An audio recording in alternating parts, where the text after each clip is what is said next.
Yo, what is good? My anime faithful. What is good? Oh crap.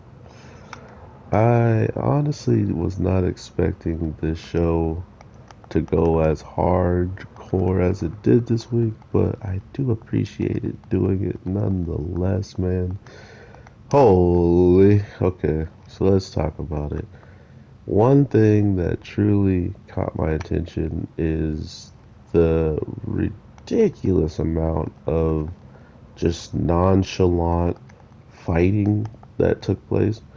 It really does give you another feeling that regardless of everything they're doing at this point and everything they're kind of pushing forward, they honestly don't care. Like they don't care about who's in the way, who could get hurt. They just don't care.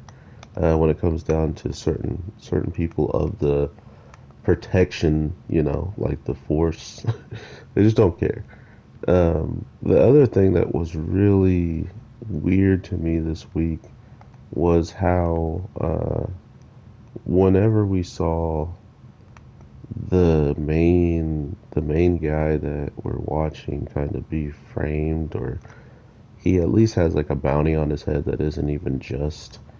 But to think that he is, still in a position to help these people, or he kind of is helping them in the long term, kind of just points to his character and what I expect from him, because he's already stabbed someone in the back. So I feel kind of bad for this blonde guy. I feel like he's the next victim of, oh yeah, let's be friends, and then he gets overzealous, or he's gonna get like really worked up or something and end up stabbing this blonde guy in the back. So expect for another character to be taken out.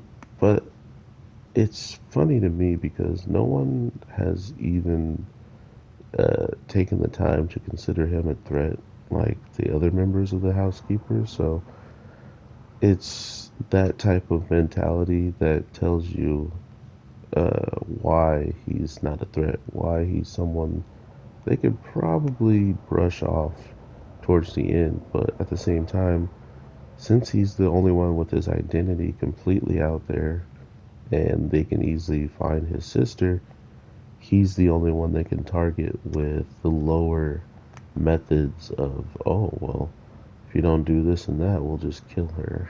So they have a bigger upper hand on him, and just by bringing up his sister this week is what really reminded me of his character and just how quickly he would probably sell out some good people to save not only his sister but to just go against everything he's been set out to do right now. So don't be surprised if man straight up dips out on everybody, right?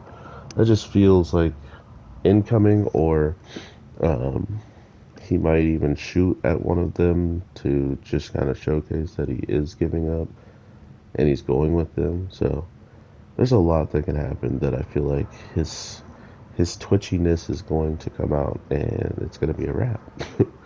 But we see the monster that is the girl who got experimented on, and we see just like how far she has been capable of following them and keeping them in under a watch, because I didn't even expect her to be going anywhere, and she straight up went to a place that's off limits to people. So kind of gives you this notion that she has a good understanding of what certain people are going to do, and that's scary, right? Like if she has any thought process and she's as fast and as strong as she is reacting to people attacking her from the back, grabbing the weapon and kicking them away, it really does go to show the level of focus that these monsters can still have in general. So I'm definitely interested why that is, like what makes them still like pretty much intelligent enough to uh, focus on their target at hand, even wait for the perfect moment to strike, certain things like that. And there's certain people in the army that's just like ridiculously corrupted. This man's like, oh, we'll just give him the death penalty, and then he starts pulling out on the grenade pin and like with his tongue and stuff. Like, bro, is this necessary? Hello. So it's funny to me that there's so much evil people on the side of quote unquote good that really want to hold high esteem over people. Like, come on, you guys are the worst of the worst, and you're trying to, tell other people what they can and cannot do. So it's not looking so good for the world that they be living in. So it's one of these things where I'm just so interested in the overall depth of what this show's gonna wind up becoming at the end of the day. Because I don't believe we're gonna see something like too over the top in the case of them getting stronger and having these new powers and stuff like that. So I think it's going to be a lot more grounded, and I think that's why I'm so interested in it. Is how are these humans going to overcome these monsters? Are they just going to get them in an area, try to destroy them all at once, or is it one of these positions where they just have to do whatever they can, however they can, and hope for the best that these monsters are going to be gone sooner or later, or not even? So very, very cool stuff. Let me know what you guys are thinking. I know a lot of you are watching this show and picked it up out of nowhere, just like how I did. So we are getting pretty lucky with this one, I feel. I feel like we're in a position where this show can get so much uh, depth in its storytelling that if we keep watching, we're gonna find either something we really like about it or we're gonna find something we don't like towards the end. I don't know. But that's the really cool thing about shows that you never heard of being surprisingly good and having a lot going for it than most shows that had promotion nonstop. So let's see how it plays out. I hope you guys have an amazing day, night, evening, whatever the case may be when you're watching this. I am your boy, the Anime G, and I will talk to you in the next one. Oh, and thank you for dropping more likes, you guys. I super appreciate it.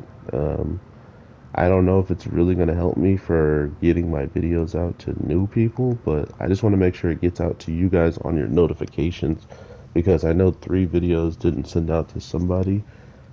So the likes do help have it send out. So thank you so much. And if you're even this far in here, I will continue to do the best that I can to get this stuff out to you. Peace.